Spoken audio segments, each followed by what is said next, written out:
বিধানসভা নির্বাচনে তৃণমূল 226টির বেশি আসন পাবে বলে দাবি করলেন তৃণমূল সুপ্রিমো মমতা বন্দ্যোপাধ্যায়। সোমবার বীরভূমের শিউড়িতে জনসভা করেন মমতা বন্দ্যোপাধ্যায়।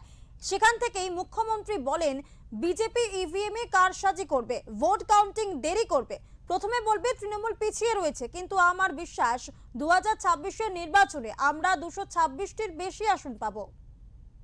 ইভিএম মেশিন খারাপ হলে ওই মেশিনে ভোট করবেন না, চিক ঢুকিয়ে দেবে, নিয়ে বিজেপিতে সব ভোট ফেলে দেবে।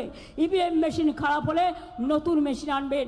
মা ভাই বোনেরা অনেক লাইন দিয়েছেন, একদিন অপেক্ষা করতে হবে আপনার নিজের ভবিষ্যতের জন্য।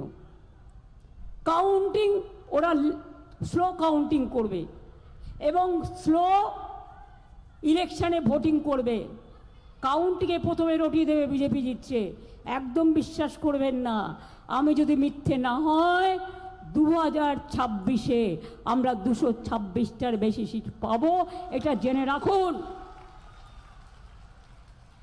ওই দিল্লির ফোর্স দিয়ে আর দিল্লি কা লাড্ডু দিয়ে বাংলাকে দখল করা যাবে না। যতই করো হামলা, এবার হবে বদলা। যতই করো হামলা, তৃণমূল জিতবে বাংলা। যতই করো হামলা, হবে এসআইআরের বদলা। যতই করো হামলা, হবে এনআরসির বদলা। যতই করো হামলা, হবে ডিটেনশনের বদলা।